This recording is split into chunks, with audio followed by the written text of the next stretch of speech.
New tech for monitoring the air quality in your home. Welcome back to another Techstination interview. I'm Fred Fishkin. Joining us are Dr. Mary Prunicki, Director of Air Pollution and Health Research at Stanford University, and Larry Eason, Senior Vice President of Business Development and Impact Strategy at a company called AerNos, AerNos. Thank you for joining us, Larry and Mary. Thank you. Thanks, Fred. Great to be with you. What we're talking about is a new device just launched on Indiegogo called the AerHome, AerHome. Larry, maybe you go first and give us a little bit of the overview here, what this is. Sure.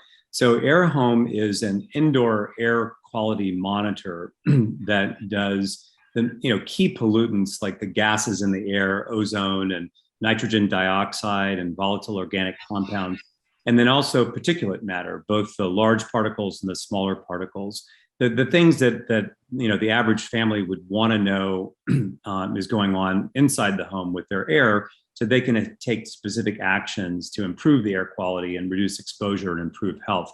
And the AerHome comes with an app that's very solutions oriented. It's really meant to help the consumer identify the problems and make expert recommendations about things that they can do, again, to clean up the air and just have a healthier home. So that's kind of a quick overview. We could drill down into the details, but that gives you a sense of what AerHome is and what we're launching today. That's great. Now tell us, Mary, why this is important and a bit about the partnership and Stanford's involvement here. Sure. So, air quality is super important because we know that impacts your health. From the wildfires especially, we know that when we breathe in smoke, it can harm us in many ways. People typically aren't aware of their indoor air quality, and it's something to be aware of and monitor, especially during, wildfire season. And if you live in an area where there's poor air quality.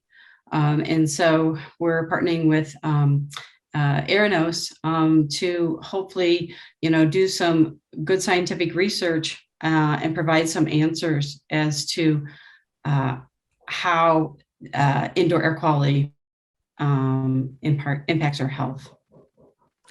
Tell me how that's going to work in this partnership that you have with the company. And there's the ability for buyers on Indiegogo to actually donate devices to Stanford, right? Yeah, so we do a lot of different types of research studies, but right now we're trying to focus on looking at how air quality in schools impacts children. There's been some studies that have shown that air quality, impacts learning. We know that air quality impacts, asthma rates and exacerbations with children. And so it's an area that needs some attention and some research because we really don't know what the air quality is, typically inside a classroom. And so we're interested in how, the air quality, air purification will improve immune health in general for a child. Larry, how did this whole thing come about? Well, we have been partnered, and talking with Mary for a number of years to support various research that she's doing. And AerHome came about in part because of those conversations and that relationship. Dr. Prunicki and her team were looking for something that could go in a home and you could plug it in and it could connect to Wi-Fi and the family wouldn't have to think about it, but the research scientists would have access to that data via the cloud. And so, we developed AerHome to be able to support that work. And we realized, well, let's launch this on Indiegogo. Let's get, a large initial order, drive down the cost of this. And then we realized, well, wait a second, people on Indiegogo are health conscious and care a lot about, the environment and children's health. And so let's offer the opportunity for people to buy and gift discounted units to Stanford. And, we're only a few hours in, but I can tell you that part of it's going, it's going pretty well. So we're excited about that.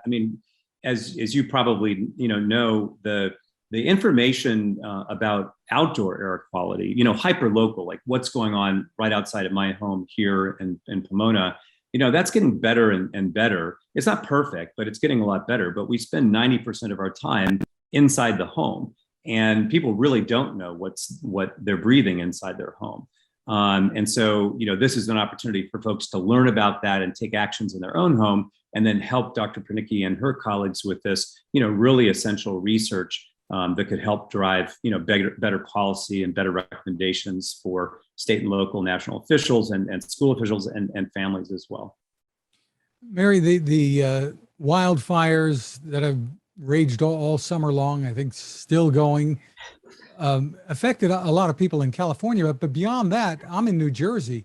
We had poor air quality for quite some time too, as a result of fires out west. So Right. tell us about the dangers, what people should know. And obviously it's more than just the fires, because, a lot of people want to save energy. And so they seal up their homes real tight.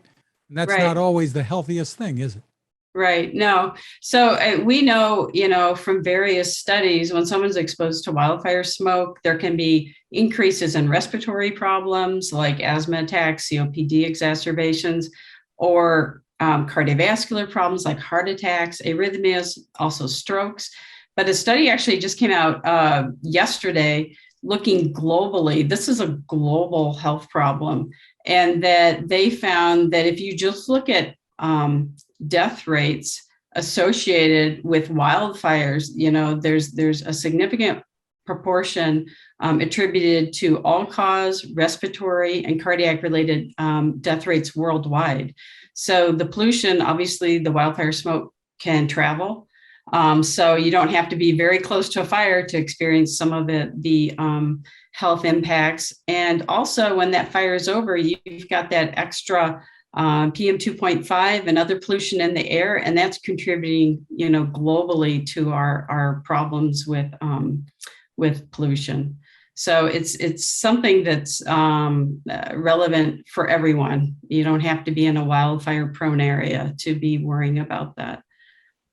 What are some of the things that this device is going to tell me to do? Either one of you can take this through the app. I put this in my home. I want it for my family, and it's going to give me information about the air quality and then information about what to do about it. Yeah.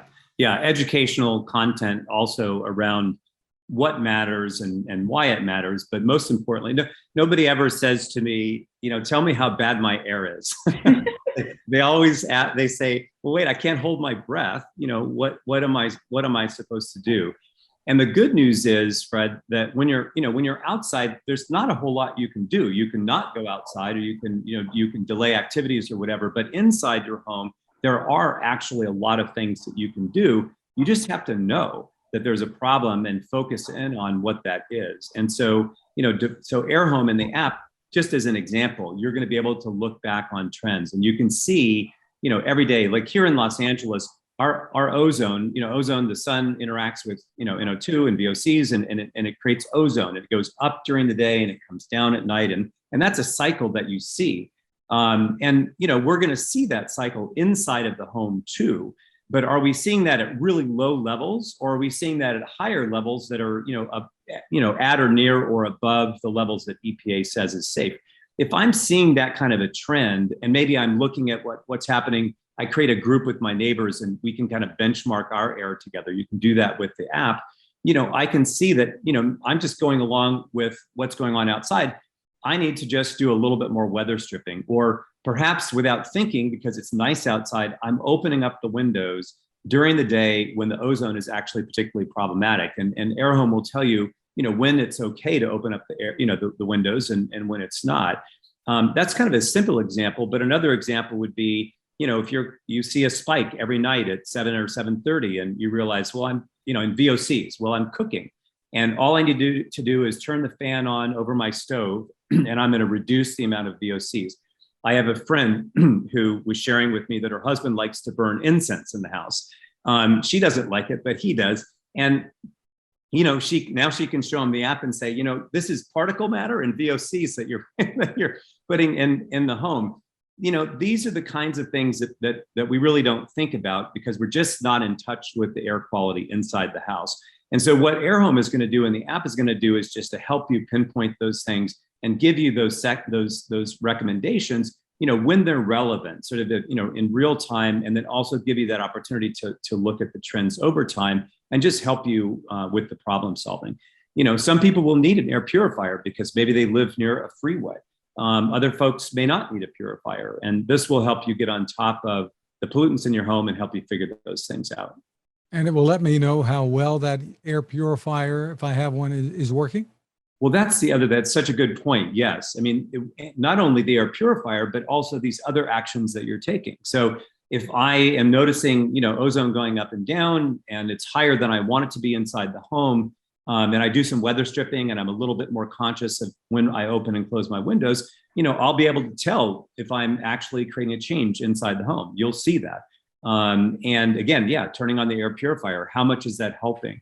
Those are exactly the kinds of things that AerHome will help you to understand. And that's why we say it helps to make you smarter about your indoor air. It might also help you make better health decisions if you're one who smokes cigarettes. You're going to see what happens inside a home and what, your family's going to be breathing if you do that. And, it may encourage you to not do it, or at least not do it inside and expose others, because you'll see what pollution you're actually putting into the air with that. I have a feeling it would be a family member and not the smoker who's buying this. Might be. Are you tackling at all the radon issue, which is a problem in some parts of the country, or this is not designed for that? This is not designed for that. I'll let Mary speak to whether or not they're working on that at the Sean Parker Center, but this is not designed for radon, no. Yeah, we actually have not studied that either.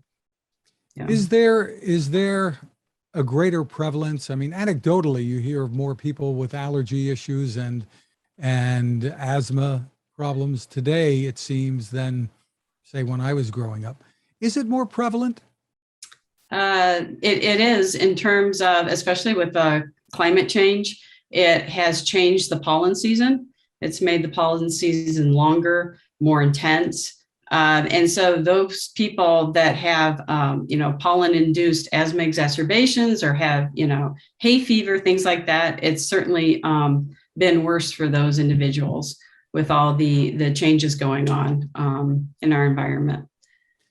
Well, Larry, let's get to the nuts and bolts. Let's talk about where people could find this. We mentioned that you're on Indiegogo, what the pricing is, and how this all works. Sure, absolutely. Yeah. So we're on Indiegogo as of this morning. If you go to Indiegogo and search for AerNos or AerHome, AerHome, you'll be able to find it. You can also find us on social media, Facebook, My AerHome on Facebook or myairhome.com, and those will all be we'll be directing people to our Indiegogo page. And then on the pricing, you can either buy a unit for yourself, or if you want to buy one for yourself and donate one to Stanford, the pricing for that would be $395. We're doing a pretty deep discount on Indiegogo to launch the campaign, sort of early bird special. And so if you're buying it for yourself, the price will be in the $225 range. But if you're donating to Stanford, those units are $195. So we're trying to make that as easy as possible for people to do that gifting for the research. When would people be getting the devices if they do go online to order? So these devices will start to ship in the spring, basically March of 2022. So we'll close the campaign out in October, so mid-October, and then we'll take the rest of that time to basically, finalize, get all of the parts in and everything, and start to, ramp up our manufacturing and be able to get the volumes that we're hoping to see, from a successful campaign on Indiegogo. So again, this is sort of an opportunity to be able to produce, instead of do hundreds for Stanford and have a much higher price point, we'll do thousands, and we'll be able to drive that price down. But we're shooting for March of 2022 for shipping these units. In time for next year's, hopefully, the fire season, which we hope doesn't happen, but it probably will. It seems unavoidable. It does seem unavoidable, unfortunately. Very interesting. For more info, where's the best place for people to go? The easiest thing to do is to go to myairhome.com. And from myairhome.com, that'll redirect you right to the Indiegogo campaign page. And that's spelled my, M-Y, and then AerHome, AerHome.com. And that'll direct you to the Indiegogo page. Well, congratulations on the innovations. Dr. Mary Prunicki and Larry Eason, thank you so much for taking the time with us. Thank you for having us. Yeah, thanks for the time. Really appreciate it.